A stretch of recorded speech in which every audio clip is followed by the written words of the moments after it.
very beloved Boss Mike Cervera.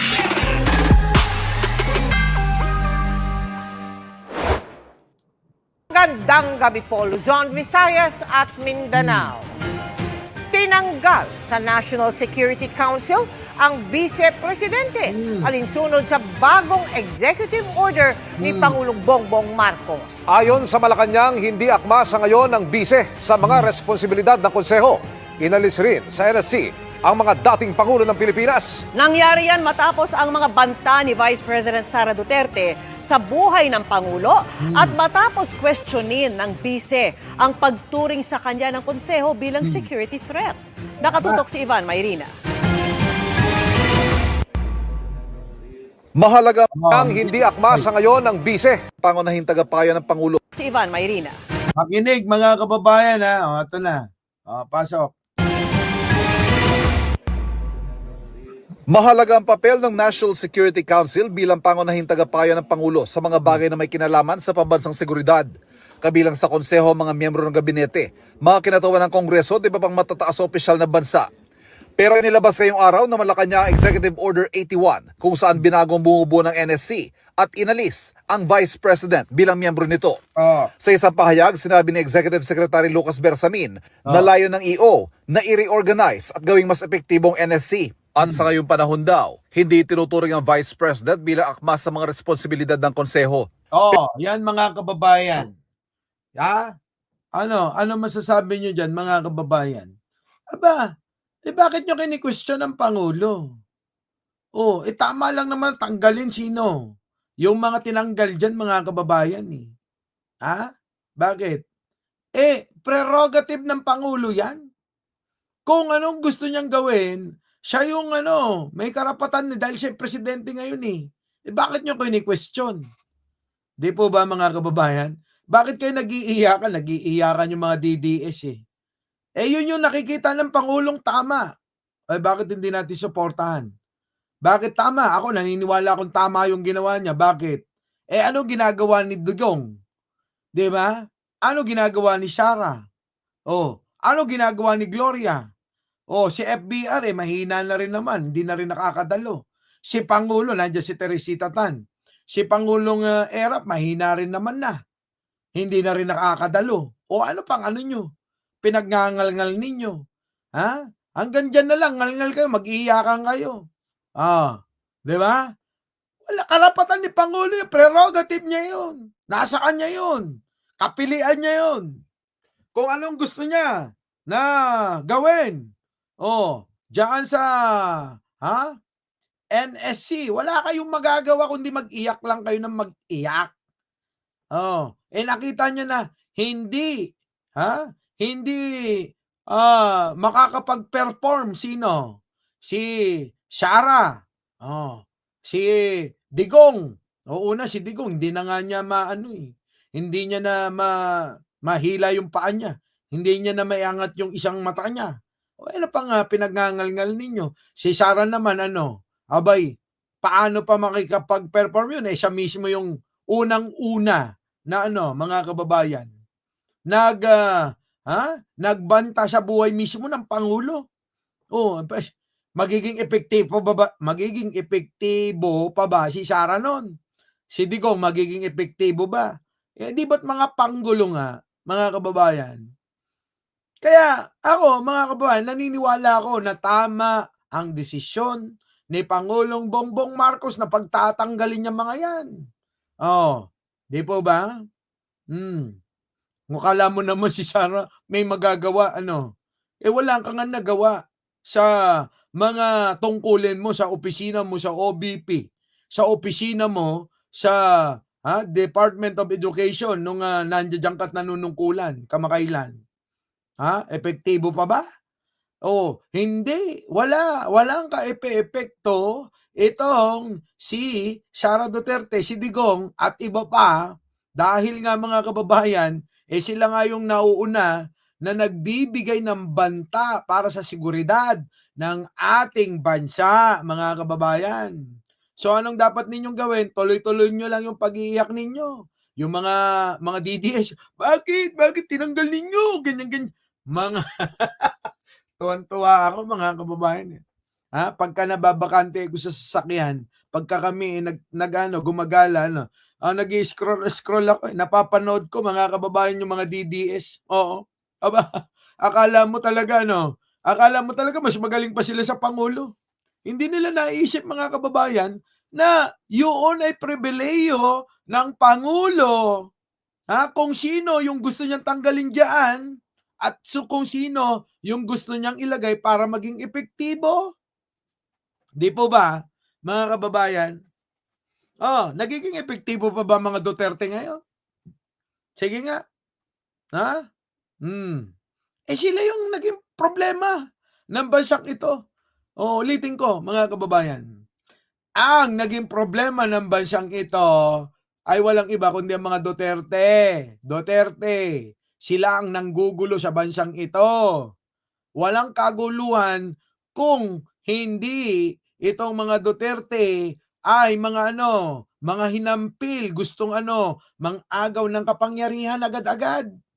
At eto naman mga utu-utong mga, sabi nga ni Jam Magno, mga etchas, mga tae, mga kababayan, yan ay mga napangakuan ng ng kung anot-anot, mga sarit-saring mga posisyon sa bayan kapag ka naagaw daw itong gobyerno ni Pangulong Bongbong. Ay, nako mga kababayan, yan ang problema. Di ba? Di ba, Argo? Ang problema, Boss Maxi? Wala nga kinalaman si Speaker. Anong kinalaman naman ni Speaker doon? Wala naman si Pangulong Bongbong ngayon yung inuupakan nila. Bakit? Sakit na sakit sila sa pagkakatanggal ni Pangulong Bongbong dito sa magkakampi. Oo. Di ba? Sipin nyo maigi. Ulitin ko. Pribileyo ng Pangulo kung sino ang gusto niyang ilagay dyan sa NSC. Wala kayong magagawa. Yung mga pag-iingay-ingay ninyo, yung pag-iiyak-iyak ninyo mga DDS kayo, walang mangyayari dyan, irrelevant. Oo. Mga kababayan? Di ba?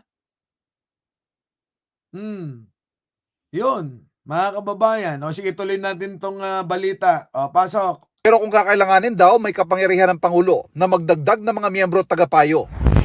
Ang NSC ay binuo noon pang 1950 at base sa pagsusuri ng GMA News Research, ito ang kauna-unahang pagkakataon na tinanggal ang vice-presidente sa National Security Council.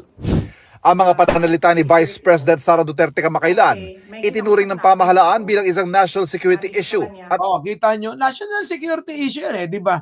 Si Sara Duterte, mga kababayan, itong pagmumukha na to, di ba't nabalita yan sa buong mundo, mga kababayan, hanggang dito sa Japan Abay, balitang-balita yan, mga kababayan di ba? Nararapat ba natanggalin ito? Nararapat, mga kababayan. Nararapat ba si Digong natanggal? Nararapat. Nararapat ba si Gloria? Nararapat. Nararapat ba si dating Pangulong Estrada? Nararapat din. Bakit kanyo, mga kababayan? Mahina na rin, hindi na rin nakakapag-perform. So ano gusto ninyo? Di ba't mas maganda na mayroong mga pumalit na makakapagtrabaho at makakatutok saan? Diyan mismo sa organisasyon na yan. Dito sa mga ito, lalong-lalo na kay Sara, kay Digong, kay Gloria, si Erap, mga kababayan, ulitin ko, mahina na Hindi na makakapag-perform. Sino pa? Si Tabaco. Mahina na rin. So ano asahan ninyo? Aasahan nyo yung hindi na makapagtrabaho. Asahan nyo to. Si Sara, iyong opisina niya nga mismo, hindi niya maasikaso at mapatino ng gusto. Puro katiwalian yung alin. Yung involved, wala na tayong ibang narinig dito. Pag-usapin ng droga, sabit tong pangalan ng mga Duterte. Pag-usapin ng patayan, sabit pa rin ng mga Duterte. Pag-usapin ng agawan ng teritoryo sa China, sabit pa rin to. Usapin ng droga, sabit pa rin. Lahat mga kababayan ng mga katiwalian, sabit lahat itong mga ito eh. O ano nga asahan natin dito mga kababayan? O tapos questionin nila, ito na, umpisa na ng martial law daw. Alak ng pating, kailan nyo pa ba ginagamit sa propaganda nyo yung salitang martial law? Ha? Kailan pa? Baka nakakalimutan nyo. Si Digong, ha? Si Digong, mga kababayan, abay, 1 taon pa lang mahigit o wala pang 1 taon, abay, nagdeklara na ng martial law sa Mindanao. Ba't hindi nyo tinutulig siya? O, si Pangulo, abay, wala pang dinideklara. Puro na lang yung sinyalis na ito na magkakaroon ng martial law. Marami nga sa Pilipino, pabor naman sa martial law. Ako ho, pabor ako sa martial law. Kung si Pangulong Bongbong ang magdideklara, bakit kanyo? Abay, malamang nasa tama, maayos. Walang mangyayari na halintulad kay Digong, puro patayan. Di ba mga kababayan? Kaya mga kababayan, huwag niyong questionin, itong mga dides, huwag niyong questionin yung pribileyo ni Pangulong Bongbong Marcos kung sino man ang ilagay niya dyan sa NSC. Prerogative niya yan kung sino at kung anong gusto niyang gawin dyan. Ngayon, kung meron kayo nakikita na mali dyan, ihabla ninyo. Pumunta kayo sa Supreme Court, questionin ninyo. Napakarami yung abogado. O di ba si Digong, Oy Digong, Digong, matanda ka na, alam mo naman na yan. Abogado ka naman. Kaysa abogaduhan mo yung anak mo, abogaduhan mo yung sarili mo. Punta ka sa Supreme Court, sabihin mo, oy, Supreme Court, tinanggal ako ni BBM sa NSC. Ngayon, antayin namin kung kakatigan ka. Tama, mali? Di ba? Ganun lang, mga kababayan. Kung kakatigan siya ng Supreme Court. Dahil mali yung desisyon ni Pangulong Bongbong Marcos. Kaso mga kababayan, pribileyo yan ng Pangulo. Wala silang magagawa dyan. Kahit, sabi ko na nga, kahit maghubad kayo, takbo kayo, punta ng Malacanang, papunta ng Mindiola, balik kayo ng Liwasan, papuntang Luneta, kahit hubad kayo, nagtatakbo dyan, walang mangyayari. No, walang mangyayari. Pero ito, tandaan nyo, ito, nasa litrato. Magiging 4 na yung impeachment nito. Walang makakaharang. Kahit sino pa, walang makakaharang. Tuloy-tuloy ang impeachment ni Sara. Tandaan nyo yan. Di ba ba? So mga kababayan, abay, huwag kayong magpapalin lang sa mga balita ng mga vlogger na mapanlin lang. Yung mga yan, yung mga opinion niya ng mga yan, abay, yung opinion na sila lang yung lumikha. Hindi na tumitingin sa mga karapatan ng mga taong natutukoy sa mga usapan at mga issue. Kita nyo? Hindi na nila tinitignan. Di ba mga kababayan?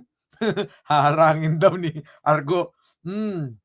Di ba? So mga kababayan, ulitin ko, ang tanging magagawa na lang ng mga DDS na yan, mag-iiyak-iyak kayo. Magngangaw-ngaw kayo sa social media. At habang ginagawa nyo dyan, si Digong tuwang-tuwa sa inyo. Kasi kung meron man ang mangunguna gumawa ng hakbang, si Digong. Dahil abogado naman, magreklamo sa Supreme Court.